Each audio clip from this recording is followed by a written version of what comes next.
حالات زمانہ کے اعتبار سے اور ہماری حالتوں کے اعتبار سے ایک بہت ہی عمدہ شعر ہے جو بالکل صادق آتا ہے۔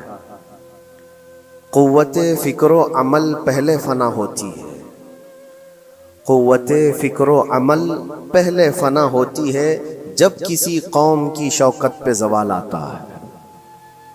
یوں ہی کوئی قوم نہیں مرتی، کسی قوم کے اوپر زوال آتا ہے تو سب سے پہلے اس قوم کے اندر سوچنے سمجھنے کی صلاحیت ختم ہو چکی ہوتی ہے، تب جا کر کے زوال آتا ہے۔ آج اس شعر کو میں پڑھتا ہوں تو محسوس ہوتا ہے کہ ہماری قوم پر یہ شعر صادق آتا ہے۔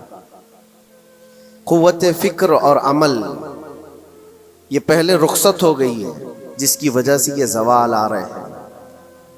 لوگ اب حادثوں پر بیٹھ کر کے چرچا کرتے ہیں، حادثہ ہونے سے پہلے جو فکر ہونی چاہیے وہ مفقود ہے۔ گھر جلنے کے بعد پھر میٹنگ کرنے کا مطلب کیا ہے؟ اس سے سیفٹی کے لیے پہلے سے انتظامات ہوں تو اس کو لائق و فائق اور دانش مندی سمجھا جائے گا۔ آج کے وہی حالات ہیں میرے عزیزوں۔ آپ کو پتہ ہے کچھ قومیں ایسی ہیں جو فیوچر پلاننگ کے لیے 100 سال کے بعد کا سوچتی ہیں، جبکہ یہ اسلام کا حصہ تھا۔ نبی کونین صلی اللہ علیہ وسلم نے 1400 سال بعد ہونے والی چیزوں کی پیشین گوئی فرمائی کہ نہیں فرمائی؟ اللہ کے نبی صلی اللہ علیہ وسلم نے 1000 سال بعد پیدا ہونے والی چیزوں کو پہلے سے بتایا تھا کہ نہیں؟ یہ ساری چیزیں نبی آخر الزمان صلی اللہ علیہ وسلم نے جو بتایا، مطلب یہی تھا کہ اس وقت کے لوگوں کو ضرورت تو نہیں تھی ان حالات کی، پھر بھی حضور ان کو بتا رہے تھے، صحابہ کو۔ آج جو چیزیں پیدا ہونے والی ہیں وہ رسول پاک کو پتا تھا، 1000 سال بعد ہونے والی چیزیں ہیں، لیکن اس وقت کے صحابہ کو یہ باتیں کیوں بتائی جا رہی تھی؟ ان کے حالات تو اس وقت کے نہیں تھے ویسے۔ اس کے باوجود نبی پاک صلی اللہ علیہ وسلم نے ان کو 1000 سال بعد ہونے والی چیزوں کی باتیں اس لیے بتائی کہ یہ دین اسلام فیوچر پلاننگ کے لیے کتنا ایکٹیو ہے یہ سمجھو، آگے کے لیے۔ اس لیے بتایا گیا کہ صحابہ اپنی اولاد کو اور وہ اپنی اولاد کو، وہ اپنی اولاد کو یہ بات منتقل کرتے جائیں اور آنے والے حادثوں سے پہلے سے ذہن پریپیئر رہے، تیار رہے۔ دجال کے فتنے کا ذکر کتنی مرتبہ حدیث پاک میں آیا۔ امت کو نبی پاک صلی اللہ علیہ وسلم نے یوں ہی نہیں چھوڑ دیا۔ دجال کا فتنہ آئے گا، یاجوج ماجوج کا فتنہ آئے گا، یہ ساری چیزیں بتائی گئی کہ نہیں؟ ہر مسلمان تقریباً جانتا ہے آخر زمانے میں ایک بہت بڑا فتنہ دجال کی صورت میں ظاہر ہوگا۔ تو یہ باتیں اتنے 100 سالوں سے چل رہی ہیں کہ ذہن تیار ہے اس فتنے کو کہ اگر ایسا فتنہ آیا تو ایمان پر ڈٹے رہنا ہے، جمے رہنا ہے۔ یہ بات ہوتی ہے آگے آنے والے حادثات سے قوم کو باخبر رکھنا۔ آج جو حالات ہیں، جب کبھی کوئی چیز لٹ جائے تو سارے لوگ سڑکوں پر آ جائیں گے یا پھر کسی نشستگاہ پر بیٹھ کر کے رات بھر میٹنگ کر کے چلے جائیں گے۔ یہ حادثے ہونے کے بعد کے جو حالات ہیں یہ وہی چیزیں درشا رہی ہیں کہ قوت فکر و عمل فنا ہو گئی ہے۔ قیادت ہمارے ہاں مفقود ہے، کسی ایک قائد کے تحت کوئی ساری قوم آنا نہیں چاہتی۔ آپ کیا سمجھتے ہیں کہ جو ہمارے ساتھ حالات پیش آ رہے ہیں، کبھی مسجدوں کو لے کر، کبھی خانقاہوں کو لے کر، کبھی بزرگوں کے نام کو لے کر، اب ہمارے وقف کی جائیداد کو لے کر، یہ سارے جو معاملات ہیں یہ اچانک آنے والی چیزیں نہیں ہیں۔ بھانپ لیا گیا ہے تمہاری پوری طبیعت کو، تمہارے مزاج کو، کہ فکر و عمل کی قوت ان کی ختم ہو چکی ہے۔ ان کو 2 چند چیزوں میں ہی راضی کیا جا سکتا ہے۔ دنیا یہ سمجھ رہی ہے، جس کی وجہ سے کھلواڑ پر کھلواڑ ہوتے چلے جا رہے ہیں، اور ان کو یہ بھی پتہ ہے کہ یہ کچھ نہ کر سکیں گے۔ میرے عزیزو، آپ نا امید اور مایوس نہ ہو کہ ہم سے کچھ نہیں ہوگا۔ اللہ کریم چاہے تو ایک بندے سے بھی پوری دھرتی پر زلزلہ لا سکتا ہے۔ اللہ کریم کی ذات پر یقین اور توکل رکھو۔ سرکار غریب نواز ہندوستان آئے تھے تو بہت بڑی فوج لے کر نہیں آئے تھے، اللہ کی ذات پر بھروسہ کر کے آئے تھے اور 90 لاکھ لوگوں کے دلوں میں چراغ اسلام جلا دیا تھا. وہ یقین اور توکل کے ساتھ آئے تھے. آج لوگوں کے دلوں کے اندر جو مایوسی اور نا امیدی ڈالی جا رہی ہے کہ کچھ ہوگا نہیں، ابھی کچھ کرنے سے کچھ نہیں ہوگا، یہ نا امیدی اور مایوسی تمہاری طبیعت میں کیوں آئی؟ کیا تمہارا رب تبارک و تعالیٰ کی ذات پر یقین کمزور ہو گیا؟ اگر یہ اس طرح کی بیماری آئی ہے تو پھر بدر پڑھ لینا. جب رسول پاک صلی اللہ علیہ وسلم کے ساتھ وہ صحابہ جا رہے تھے، ان کو اچھی طرح پتا تھا کہ سامنے آنے والی فوج کتنی طاقت لے کر آ رہی ہے. 1000 لوگ آ رہے ہیں، ہاتھی گھوڑے ان کے پاس، ہتھیار اور اسباب ان کے پاس ہیں، کھانے پینے کی مزے کی ساری چیزیں لے کر کے آ رہے تھے مکہ والے. اور ادھر صحابہ ننگے پیر ہیں. 313 کے پاس 4 گھوڑے ہیں، پیدل چلے آ رہے ہیں. چھاؤں لینے کے لیے کوئی جگہ تک نہیں ہے ان کے پاس. ایک کھجور کسی کے پاس ہو تو 10 لوگ اس پر اکتفا کر لیں. فاقے پر فاقہ کرنے والے وہ صحابہ، لیکن انہوں نے یہ نہیں کہا کہ اللہ کے نبی صلی اللہ تعالی علیہ وسلم سے کہ ہمارے پاس اسباب کی کمی ہے، ہتھیار کی کمی ہے، کچھ نہیں، ہمارے پاس سواری نہیں ہے. بغیر سواری کے 180 کلومیٹر مدینے سے چل کر کے وہ بدر پہنچے تھے، بدر تک پہنچے تھے. اور اس وقت اپنی ساری محنتیں، اپنی ساری قوتیں انہوں نے زمین پر لا کر رکھ دیں. پھر بدر کے میدان میں جب پہنچے تب اللہ کریم کی بارگاہ میں دعا کیا تھا میرے مصطفیٰ نے، اے اللہ اگر اس نہتی قوم کو تو نے فتح نہیں دی تو پھر قیامت تک اس روئے زمین پر سجدہ کرنے والا کوئی نہیں ہوگا. یہ محبوبانہ انداز تھا میرے مصطفیٰ کا. وہ دعا مدینے میں بیٹھ کر کے بھی تو کر سکتے تھے. 180 کلومیٹر دور اتنی مصیبت میں دھوپ میں چل کر کے جانے کی کیا بات تھی؟ ننگے پیر صحابہ گئے ہیں، فاقے پر فاقہ کیے ہوئے. وہ مدینے میں بیٹھ کر دعا کرتے تو کیا رحمت للعالمین کی دعا قبول نہیں ہوتی؟ لیکن مصطفیٰ کریم صلی اللہ علیہ وسلم نے یہ مزاج دیا ہے، پہلے فکر و عمل میدان میں لاؤ پھر دعا کرو، اللہ کی مدد آتی ہے. یہاں ہم بیٹھ کر کے یہیں سے دعا کرتے ہیں، کچھ کرنا نہیں ہے، بدلنا نہیں ہے اور فکر و عمل کو لانا نہیں ہے، تو پھر صرف یہاں بیٹھ کر کے دعا کرنا. یہ تو میرے عزیزوں عورتوں کو اس سے ذمہ داری دی گئی ہے کہ تم میدان عمل میں آ نہیں سکتی، تم اپنے گھروں سے دعا کرو اپنے بھائیوں کے لیے. لیکن یہ کام تو اب سارے مردوں نے بھی لے لیا ہے. بہرحال قوت فکر و عمل پہلے فنا ہو جاتی ہے جب کسی قوم کی شوکت پہ زوال آتا ہے. آج یہ جو سارے معاملات ہم دیکھ رہے ہیں، اس کی ایک خاص وجہ میں آپ کو بتانا چاہتا ہوں. آج سے تقریباً 8-9 سال پہلے میرا ایک بیان بھی ریکارڈ موجود ہے، کافی دنوں تک وہ چلتا رہا. میری اپنی بات نہیں تھی. سراج الامہ امام غزالی رحمۃ اللہ تعالی علیہ انہوں نے لکھا تھا کہ امت پر اگر ایک ایسا وقت آ جائے جب ان کے سامنے ان کے نبی کو گالیاں دی جا رہی ہیں اور امت کچھ نہ کرے، تو پھر وہ انتظار کرے کہ عنقریب وہ وقت بھی ان کے اوپر آنے والا ہے جب ان کی ماؤں، بیٹیوں اور سب عزتوں کو بازار میں نیلام کیا جائے گا اور یہ کچھ نہیں کر سکے. وہ دن آ جائیں گے. بیسک وجہ وہاں سے شروع ہوئی کہ لوگ اپنے عیش و عشرت میں کچھ کمی نہ کر سکے. بارگاہ مصطفیٰ صلی اللہ علیہ وسلم کی گستاخیاں کھلے عام ہوتی رہیں اور اس پر ہم لوگ جس طرح کے حالات دیکھتے رہے. بہت سارے لوگ تو مجھ کو یہ کہتے تھے، مجھ سے یہ کہتے تھے، کیا ضرورت ہے آپ کو بولنے کی، حالات دیکھ نہیں رہے آپ؟ ظالمو، تم کو اگر کوئی چھوٹی سی ماں کی گالی دے دے تو تم بپھر جاتے ہو اور اس کے اوپر آسمان توڑنے کی بات کرتے ہو. اور ہم اپنے نبی پاک صلی اللہ علیہ وسلم سے کروڑوں ماؤں سے زیادہ محبت کرتے ہیں. اس رسول پاک صلی اللہ تعالی علیہ وسلم پر کوئی بھونکتا رہے اور اس کا جواب نہ دو، تم یہ کہتے ہو مصلحت ہے، حالات ایسے ہیں. تو پھر اپنا یہ لباس بدل دینا چاہیے، اپنا نام بدل دینا چاہیے. پھر اس دائرہ اسلام میں رہ کر کے مطلب کیا ہے؟ اسی لیے اقبال نے 100 سال پہلے ایک مزاج دیا تھا، ایمان ہے کیا چیز، اسلام ہے کیا چیز. تم کیا سمجھتے ہو داڑھی ٹوپی اور جبے کبے کا نام اسلام ہے؟ اسلام کیا ہے؟ اقبال نے کہا تھا کہ بارگاہ مصطفیٰ صلی اللہ تعالی علیہ وسلم کے قدموں تک اپنے آپ کو پہنچا دو. یہی دین ہے, یہی دین ہے. گر بہو نہ رسیدی تمام ابو لہبیست, اور اگر تم وہاں تک نہیں پہنچ سکے تو زندگی ابو لہب کی طرح. دین یہ ہے, آبرو ما زنام مصطفیٰ است. ہم سب کی عزت و آبرو حضور کے نام سے جڑی ہوئی ہے, ان کے نام سے جڑی ہوئی ہے ہماری عزت و آبرو. اور تم اس نام کی حفاظت نہیں کر سکو گے تو آگے یہ سب چیزیں آنے والی ہیں جو آ رہی ہیں. آج لوگ آج واویلا مچا رہے ہیں.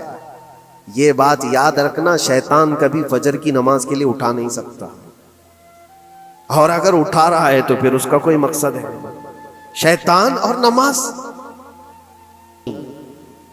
آج سکتہ ان کے پاس ہے, طاقت ان کے پاس ہے, حکومت ان کے پاس ہے, ڈپارٹمنٹ ان کے پاس ہے, سب کچھ, جوڈیشری, ہر چیز ان کے پاس ہو. وہ کیا کر رہے ہیں اس سے مجھے مطلب نہیں. میں آپ سے یہ پوچھنا چاہتا ہوں, مجھے رہزنوں سے غرض نہیں, تیری رہبری کا سوال ہے. تم خیر امت ہو, رسول پاک کی امت میں ہو. تمہاری بھومکا جس کو کہا جاتا ہے, تمہاری یہاں پر زندگی کے معاملات, یہ بہت زیادہ اہمیت کے حامل ہیں. تم کیسے بن سکتے ہو آج؟ اسی لیے قرآن پاک کی آیت میں نے شروع میں تلاوت کی. رب ذوالجلال فرماتا ہے ان اللہ لا یغیر ما بقوم حتی یغیروا ما بانفسہم. بے شک اللہ تعالیٰ اس وقت تک کسی قوم کی حالت نہیں بدلتا جب تک وہ قوم خود اپنی حالت بدلنے کی کوشش نہیں کرتی. جب تک اپنی حالت بدلنا نہیں چاہتے اس وقت تک اللہ تبارک و تعالیٰ نہیں بدلے گا. وَإِذَا أَرَادَ اللَّهُ بِقَوْمٍ سُوءًا فَلَا مَرَدَّ لَهُ. اور اللہ تعالیٰ کا یہ جلال بھرا ارشاد تو سنو, یہ 13ویں پارے کی سورہ رعد کی آیت ہے. اللہ کریم فرماتا ہے, اور جب اللہ کسی قوم کے ساتھ سختی کا معاملہ کرنا چاہے, پکڑ کرنا چاہے, تو پھر کوئی طاقت اس کو ٹال نہیں سکے گی. رب تبارک و تعالیٰ جب کسی قوم پر عذاب لانا چاہے تو کوئی اس کو ٹال نہیں سکے. تو بدلو. اسی لیے اکثر یہ کہا جاتا, میں تو اپنی تقریروں میں جو چند مجھے چیزیں یاد رہتی ہیں وہ عرض کیے دیتا ہوں. باقی مجھے شعر و شاعری زیادہ یاد نہیں رہتی, لیکن جو دل پہ لگتی ہیں باتیں وہ ذہن میں محفوظ ہو جاتی ہیں. کسی شاعر نے کہا تھا, جگہ جگہ کے تھک چکے ہیں تمہیں یہ ہنگامے, نشاط لذت خواب گراں بدل ڈالو. کیا مطلب ہے؟ روز ایک ایک ہنگامہ ہوتا ہے, تم کو جگا رہا ہے. اٹھ جا اے مسلمان, اٹھ جا. نشاط لذت خواب گراں بدل ڈالو. لمبی نیند سونے کی جو عادت پڑی ہوئی ہے اس مزے کو بدل ڈالو. غلط روی سے منازل کا بعد بڑھتا ہے, مسافروں رویش کارواں بدل ڈالو. شاعر نے کہا ہے ادھر ادھر کی لے میں چلتے رہو گے تو منزل لمبی ہو جائے گی. جس راستے پر تمہیں چلنا ہے اگر بار بار ادھر ادھر مڑتے رہو گے, غلط روی اس کو کہتے ہیں, غلط چلنے سے منازل کا بعد بڑھتا ہے, منزل لمبی ہو جاتی ہے, جہاں پہنچنا تھا وہاں پہنچ ہی نہیں پاؤ گے. اسی لیے شاعر کہتا ہے مسافروں رویش کارواں بدل ڈالو. قافلے کے چلنے کا جو طریقہ ہے اس کو بدل لو تم. یہ پوری کی پوری بات ہم پر فٹ ہوتی ہے. چلنے کا انداز بدل ڈالو اے نوجوانوں. جہاں کسی کے گھر میں آگ لگی ہو, دھواں اٹھ رہا ہو, اور اگر کوئی نوجوان اندر بیٹھ کر کے یہ کہتا ہو کہ یہ ساون کا موسم ہے یا پھر یہ ابر رحمت ہے, تو اس کی سوچ پر ہم کیا کہیں.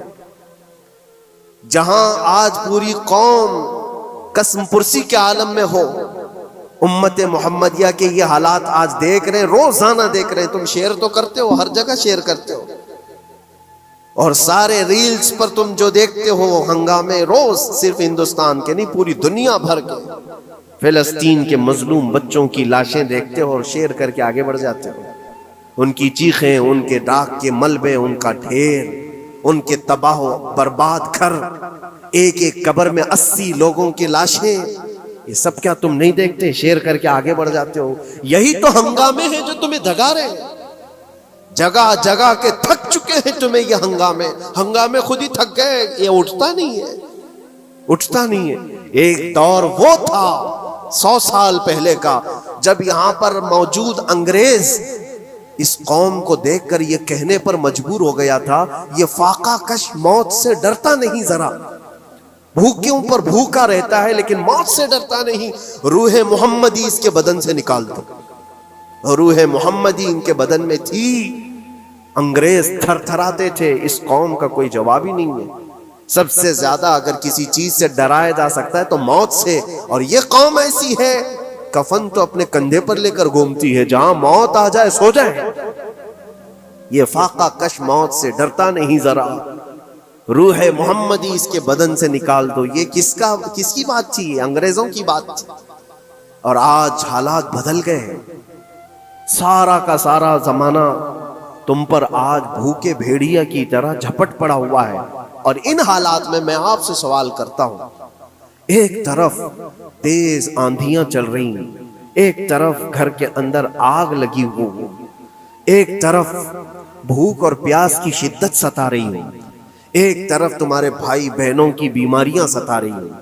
جب اتنے سارے معاملات ہوں تو اے نوجوانوں بتاؤ تم کیا کرو گے اس وقت؟ رات بھر بیٹھ کر گیم کھیلو گے؟ کیا یہ گیم کھیلنے کا وقت ہے؟ اس نوجوان پر کیا یہ افسوس نہیں ہوتا کہ اس کے پوری امت کے حالات ایسے ہیں کہ بچوں کی چیخیں نکل رہی ہیں اور اس کو پب جی سے فرصت نہیں ہے، ریل بنانے سے فرصت نہیں ہے، یہ مجرے کرتا ہوا گھوم رہا ہے۔ مسجدیں ویران کیوں ہیں؟ خالی کیوں ہیں؟ تم نے مسجدوں کو ویران رکھا تو مسجدیں تباہ ہونے شروع ہو گئیں، دوسروں کی نظر ہونے لگ گئیں اور اس پر لوگوں کی غلط نظریں پڑنے لگ گئیں۔ آ جاؤ اے مسلمانوں، میرے مصطفیٰ کریم صلی اللہ تعالی علیہ وسلم کی ہدایات پر ایک بات چیلنج کے ساتھ کہتا ہوں، تمہارا نام اگر نبی پاک صلی اللہ علیہ وسلم کے نام سے جڑا ہے تو یہ چیلنج کے ساتھ میں کہتا ہوں اس رہتی دنیا میں تمہیں پوری طاقتیں مل کر وہ عزت نہیں دے سکتی جو میرے مصطفیٰ کے قدموں کی وابستگی دے گی۔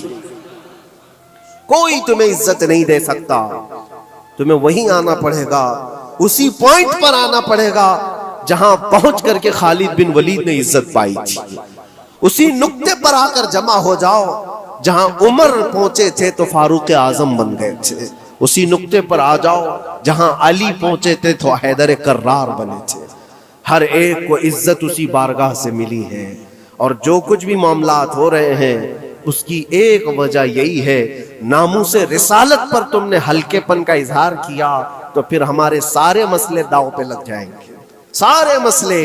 یہ تو وقف ہے، ابھی دیکھو آگے کل تمہاری اذانیں نشانے پر ہیں، تمہاری جماعت کی نمازیں نشانے پر ہیں، تمہاری مسجدیں بھی نشانے پر ہیں کہ تم اپنے گھروں پر بھی جمعہ پڑھ سکتے ہو، چھتوں پر بھی نمازیں پڑھ سکتے ہو۔ یہ سب معاملات آئیں گے، برقع، حجاب، ٹوپی، داڑھی ویسے ہی چل چکے ہیں مسئلے، ہر چیز نشانے پر ہے۔ ارے تمہارے کھانے بھی نشانے پر ہیں، تم کیا کھاؤ گے کیا بچاؤ گے یہ بھی نشانے پر ہے۔ یہ سارے مسائل صرف اسی بنیاد پر ہے، قوت فکر و عمل پہلے فنا ہوتی ہے جب کسی قوم کی شوکت پہ زوال آتا ہے۔ اور یہ ایک بات یہ بھی میں بتا دوں، اقبال نے سچ کہا تھا، ان کے جو ہم غلام تھے خلق کے پیشوا رہے، ان سے پھرے جہاں پھرا پھر آئی کمی وقار۔ جو کچھ بھی ہوا ہے ہماری عزت و وقار میں کمی کا مسئلہ ان سے پھر جانے کی وجہ سے، نبی پاک سے تم دور ہوئے، یہ عزتوں اور وقاروں میں کمی ہے۔ عجیب سی بات نہیں ہے، یہ دوغلا پن نہیں ہے۔ میں ان نوجوانوں سے پوچھتا ہوں، نبی پاک صلی اللہ علیہ وسلم سے سچی محبت کا اظہار کرتے ہو، حضور سے اپنی جان سے زیادہ محبت کی بات کرتے ہو، لیکن جب ان کے اخلاق کی بات کی جائے تو تمہیں اخلاق ان کے پسند نہیں ہے، حضور پاک کا چہرہ نہیں پسند ہے، حضور پاک کے لباس تمہیں نہیں پسند ہے، تو پھر کون سی محبت کی بات کرتے ہو؟ اللہ کے رسول صلی اللہ تعالی علیہ وسلم سے تم بے انتہا محبت کی بات کرتے ہو، پھر وہ محبت کا تقاضا یہ ہے کہ تمہاری ظاہری زندگی میں بھی تو نظر آئے کچھ۔ محبت کا تقاضا یہ ہے، تم شرما جاتے ہو، دنیا کیا کہے گی مجھے، دنیا کیا کہے گی، دقیانوسی کہے گی، فنڈامنٹل کہے گی، پرانے زمانے کا کہے گی، میں چہرے پر داڑھی رکھ لوں تو لوگ مجھے پتہ نہیں کیا کیا کوسیں گے۔ تم نے دنیا کے لیے اپنے آپ کو بدل لیا، یہ نہیں سوچا کہ یہ وہی دنیا ہے جو 4 دن کے بعد میری دوستی کو لات مارے گی اور 4 دن کے بعد مجھے قبر میں رکھ کر کے منو مٹی پر دبا دے گی۔ اور مجھے جانا تو ہے، پھر قبر میں منہ دکھانا ہے تو اسی مصطفیٰ کو دکھانا. جہاں یہ نہیں پہنچ سکتے وہاں رسول پاک ہوں گے. محشر کے میدان میں جہاں کوئی سہارا نہیں ہوگا اس وقت رسول پاک تمہارا ہاتھ پکڑ رہے ہوں گے اور تم نے ان کا خیال نہیں کیا.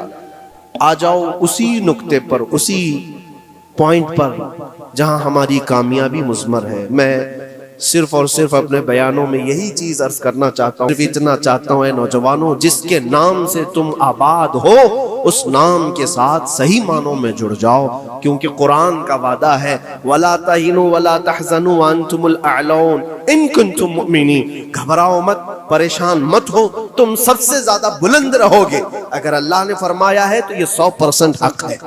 اللہ نے فرمایا ہے تم سب سے زیادہ بلند رہو گے، لیکن آگے رب فرماتا ہے ان کنتم مؤمنین، اگر تم سچے ایمان والے ہو جاؤ. اور ایمان کس کو کہتے ہیں؟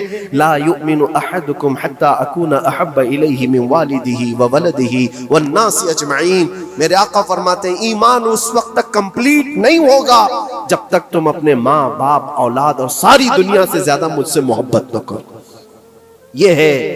اور اخیر میں یہی کہوں گا، ہر مسئلے کا حل، سارے تمام ایشوز کا خلاصہ، علاج ایک ہی چیز میں ہے کہ محمد سے وفا تو لے. تو ہم تیرے ہیں، یہ جہاں چیز ہے کیا؟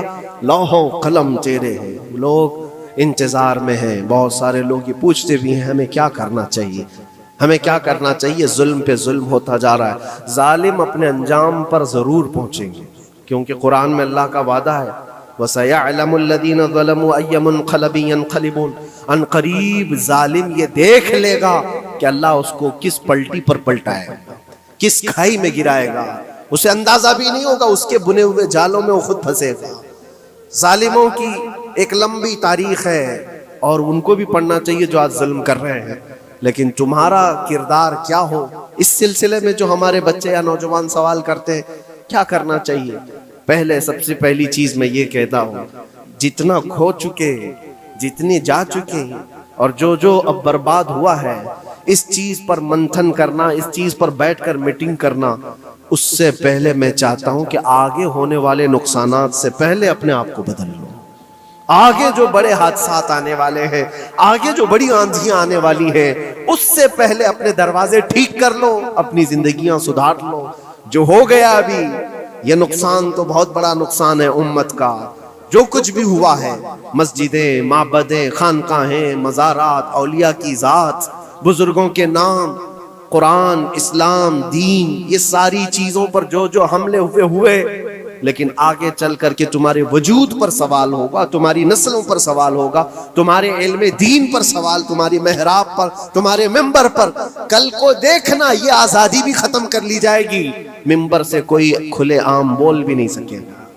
یہ آج جو ہم بیان کر رہے